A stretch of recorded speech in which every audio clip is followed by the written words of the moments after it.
자, 북한은 지난 2010년 8월에도 서해상 NLL로 그 당시에 117발의 해안포를 발사한 적이 있습니다. 이 가운데 117발 가운데 10여 발이 남쪽 해상, 우리 쪽 해상으로 떨어졌습니다. 우리 군은 그때는 대응 사격을 하지 않았고 이번에는 지금 몇 발을 정확히 쏴서 몇 발이 남쪽으로 떨어졌는지 정확하게 파악이 되고 있지는 않은데요. 일부가 남쪽으로 떨어졌습니다. 남쪽으로 떨어졌다는 것은 우리 쪽 섬에 매우 가깝게 탄착을 했다는 뜻입니다. 우리 군은 일단 NLL 남쪽으로 대응 사격을 한 것으로 전해지고 있습니다. 조금 전 국방부 취재하는 황혜경 기자의 취재로는 NLL 북쪽으로 대응 사격을 한 것이 아니라 일단 NLL 남쪽으로 대응 사격을 했다는 것입니다. 자, 북한이 왜 드레스덴 선언이 나온 지 며칠 되지 않았고 또 미일 간의 연쇄적인 회담에서 육자회담 재개 가능성이 언급된 이런 상황에서 왜 지금 이렇게 위험한 도발을 하는 것인지, 우리에게 어느 정도 지금 이 북한의 해안포 공격이 위협이 되는 것인지 군사 전문가에게 견해를 들어보도록 하겠습니다. 신인균 자주국방네트워크 대표 전화 연결되어 있습니다. 대표님 안녕하십니까? 네, 안녕하세요. 네. 자, 우선 북한의 이런 위험한 도발, 오늘 우리한테 통보하고 오늘 바로 12시 넘어서 쏘았고요. 왜 그런 것이라고 분석하셨습니까?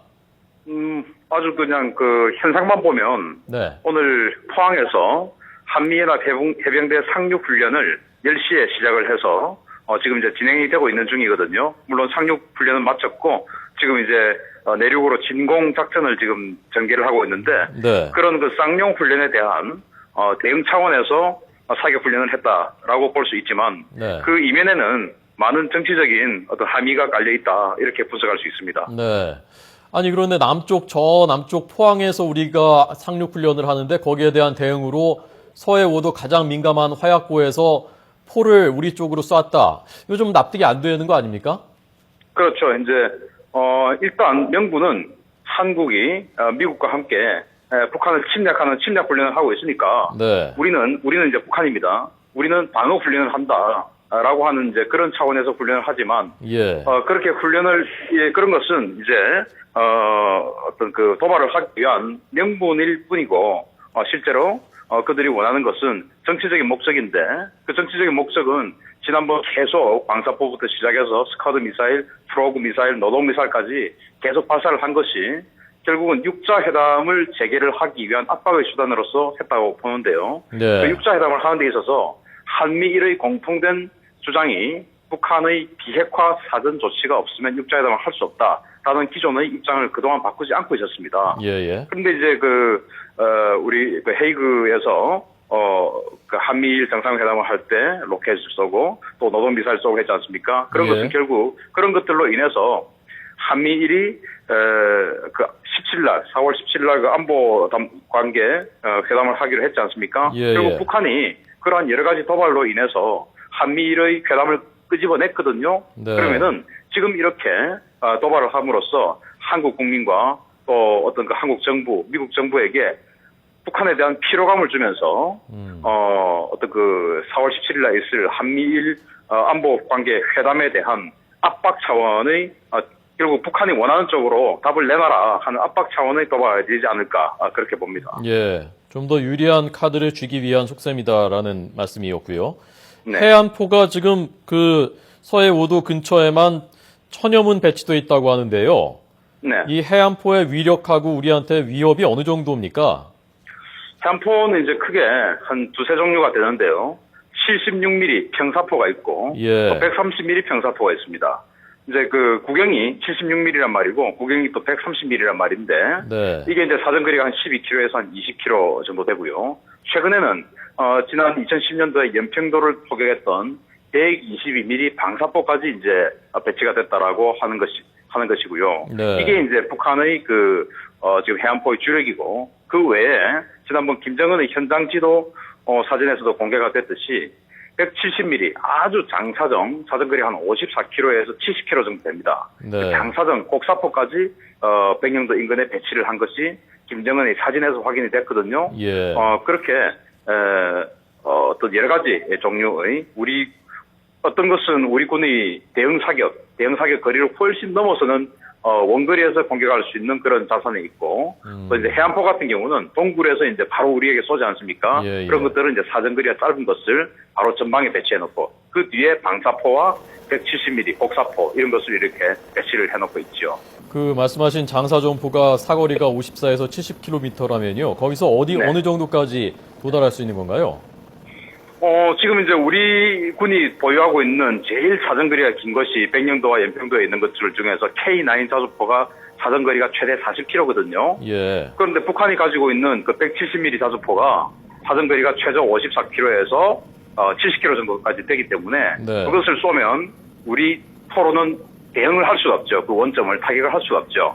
그러면은 이를테면 오늘 지금 백령도에 우리 전투기가 날아갔다라고 하는 것을 누가 지금 주민이 봤다라고는 제보가 들어왔잖아요. 예. 전투기라 하더라도 아주 장거리 정밀 타격 미사일이 아니면 그런 그 곡사포를 타격을 할 수 있는 자산이 없어요, 우리에게는. 그러면은 북한 입장에서는 혹시나 그런 자주포를 가지고 장사등 자주포를 가지고 우리 백령도나 연평도 타격을 한 후에 니들이 원래 항상 원점 타격하겠다 해놓고 왜 엉뚱한 데다 쏘냐. 예. 뭐 이런 어떤 네. 비아냥을 할 수도 있는 것이고, 예. 어떤 아주 다양한, 한국 국민의 정서를 자극하고 군의 자존심을 건드리고 실제적으로 또 타격하고 이런 여러 가지 계획을 세우고 있을 수도 있습니다. 예. 자, 다시 한번 정리하면요. 장사정포는 54에서 70km 사거리고요. 우리 K9 네. 자주포는 40km밖에 되지 않고 또 동굴에 있다고 하니까 해안포는 그렇다면 네. 우리의 대응 사격 능력이 뭐 정확하게 원점을 타격할 수 없을 가능성이 매우 높다고 볼 수 있는 거군요. 그래서 예. 동굴에 있는 것을 타격하기 위해서 네. 우리 해병대에서 급하게 스파이크 미사일이라는 것을 도입했습니다. 이 스파이크 미사일은 사정거리가 한 20에서 25km 되고 미사일이기 때문에 네. 아주 그 동굴을 정확하게 직사사격해서 타격할 수가 있거든요. 지난 연평도 포격 때는 우리의 K9 자주포는 곡사포이기 때문에 네. 동굴의 입구에 정확하게 꼬린을 시킬 수가 없었죠, 우리 포를. 예. 그래서 그 이후에 급하게 스파이크 미사일을 도입을 했기 때문에 네. 북한은 해안포로 우리를 공격을 한다면 우리 지금 해병대의 전력으로 충분히 원점을 타격할 수 있는 자산은 다 갖추고 있습니다. 그런 자산들 때문에 북한이 해안포로서 우리 어떤 백령도와 연평도의 육지를 공격하는 것은 굉장히 부담스러울 것이다. 그렇게 이야기할 수 있습니다. 네. 2010년 8월에도 북한이 해안포 117발을 우리 서해 NLL 쪽으로 발사했었고요. 그중에 네. 10여 발이 NLL 남쪽 우리 쪽으로 떨어졌는데 그때는 우리가 대응 사격을 하지 않았었던 건가요? 우리 군이? 대응 사격 안 했죠. 안 했죠. 네네. 이번에 대응 사격한 것이 그러니까 아주 그 오래간만의 일인 거죠. 그렇습니다. 연평도 포격 도발 이후에 네. 사실 이제 어떤 지금 남북 간의 포격전은 아닙니다만은 네. 지금 어떤 그 포사격을 가지고 신경전을 지금 어느 정도 지금 벌이고 있는 것은 거의 지금 연평도 포격 도발 이후에 처음이고 예. 연평도 포격 도발 이전에 사실은 그 8월 달에 북한이 포사격을 했음에도 불구하고 우리가 대응 사격을 안 했고 그러다가 이제 11월 23일 날 연평도를 직접 타격받는 그런 이제 참화를 겪었죠. 네. 그러면 이제 그 네. 이후에 합참의장, 국방부 장관 다 이제 교체가 됐고 그 이후에 이제 취임을 한 김관진 국방부 장관은 강력한 대응 의지를 지금까지도 보이고 있습니다. 네. 그렇기 때문에 지금은 아마도 북한이 우리에게 쉽사리 도발하기는 좀 어렵지 않을까 생각을 하고 네. 방금도 북한의 포가 한 3발을 쐈는데 그중에 한 발이 우리를 넘어왔다. 그게 3발이 전부인지는 모르겠지만 네. 아무튼 우리 K9 자주포 부대가 한 40발을 쐈다고 했지 않습니까? 네네. 지금 백령도에 K9 자주포 한 개 대대가 배치되어 있거든요. 예. 한 개 대대면 18문입니다. 18문이 이제 40발이라고 하니까 아마 한 문당 3발씩 쏜 것 같아요. 네네. 3발씩 쏘면 이제 한 48발입니까? 하여튼 그 정도가 되니까 한 문씩 한 3발 정도는 한 문당 3발 정도는 쏘지 않았을까? 네. 그렇게 생각을 합니다. 예. 우리가 NLL 남쪽이라고 하지만 어쨌건 대응 사격을 포사격을 했다는 것은 북한에도 굉장한 심리적인 경고나 압박이 될 수 있습니까? 그럼요. 이제 우리 해병대들이 네. 연평도 포격 도발 이후에 강력한 복수를 하겠다라는 그 의지가 너무나 강력하거든요. 사실 저도 지금 오늘 네. 그 쌍용 훈련 상륙 현장에 지금 있다가 이제 서울로 올라가려고 하는 중인데 오늘만 해도 예. 해병대 사령관 그리고 우리 김관진 국방부 장관, 해군 참모총장, 그 해병대 1사단장 다 같이 있었거든요. 제가 네. 물어봤습니다. 예. 물어보니까 오늘 뭐 그 같이 있을 때 이 북한의 포사격 속보까지 떴었거든요. 예, 그래서 예. 제가 여쭤보니까 만약에 정말 우리 영토에 떨어진다면 가만두지 않겠다. 아. 2010년의 빚을 몇 배로 받아내겠다. 예. 뭐 이런 의지를 보이고 있기 때문에 네. 그런 의지가 있다는 것을 북한도 알고 있고 예. 그리고 K9 자주포가 18문이 있는데 그 18문의 포상이라고 하는 것은 이제 포가 이렇게 배치가 되어 있는 고정 진지입니다. 예, 예. 그 포상에 정말 한 달을 쉴 새 없이 쏴도 될 만큼의 포탄이 적재가 되어 있습니다. 그것을 북한도 알고 있을 거거든요. 네. 그래서 이 한 문당 3발씩 쏜 것은 정말 뭐 0점 조정하기 위해서 쏜 것에 불과하다라는 예. 것을 북한이 알고 있고 진짜로 우리 영토에 뭐 파편이라도 하나 뛴다면 아마 그 해안포 기지를 그냥 뭐 지도상에서 없애버릴 그런 각오가 돼 있을 것으로 저는 봅니다. 아마 예. 해병대 사령관이 그런 얘기를 했습니다. 예. 대표님 마지막으로요. 공군 F-15K 전투기가 초계 비행하는 모습을 목격을 했다. 군에서는 아직 그 공식 발표 안 했지만요. 네. 그런 그 목격한 분들의 증언이 있었는데요. 공군 네. 전투기가 초계 비행을 했다면 이것은 어떤 뜻으로 해석을 해야 되겠습니까? 아까 말씀드린 장사정 그 포가 있지 않습니까? 예, 예. 그 장사정 포는 우리 K9 자주포로 응사를 할 수가 없거든요. F-15K가 만약에 갔다면 네. F-15K에 사정거리 270km짜리 슬램 ER이라는 미사일을 2발을 장착을 할 수가 있습니다. 예.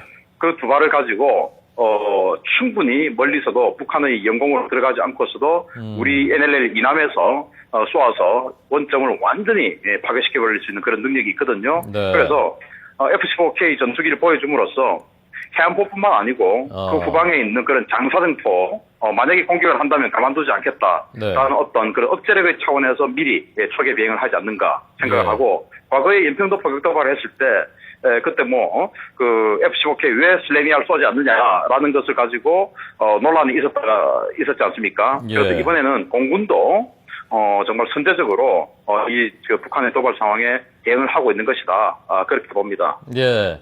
우리가 지금 NLL 남쪽으로 바다로 떨어졌다고 하니까 잘 실감이 되지 않는 측면이 있는데 사실은 NLL에서 우리 섬들 백령도까지는 2km 정도밖에 떨어져 있지 않고 육안으로 아주 뻔히 보이는 거리지 않습니까? 그게. 그렇습니다. 예. 네, 바로 그 한강으로 치면 강 건너에 사람들 많이 보이지 않습니까? 네네. 강남에서 강북, 강북에서 강남 그 정도입니다.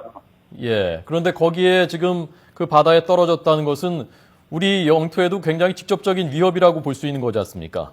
직접적인 위협이고 실제로 만약에 그때 어선이나 예객선이 지나갔다면 아주 치명적인 참상이 벌어질 수 있는 그런 상황이기 때문에 네. 북한이 우리 NLL 이남으로 사실 한 발이 떨어졌다고 하지만 그 한 발은 아주 계획되고 계산되어진 의도적인 월남이다 이렇게 볼 수 있습니다. 그 탄착점이요. 그 정도 오차가 통상 사격하다가 벌어질 수 있는 겁니까? 아니면 그것이 의도적인 것이라고 봐야 된다는 말씀이신가요? 사격하다가 네.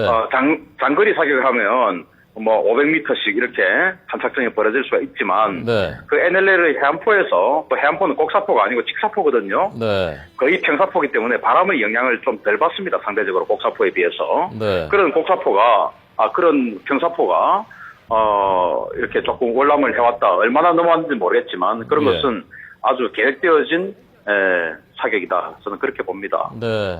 알겠습니다.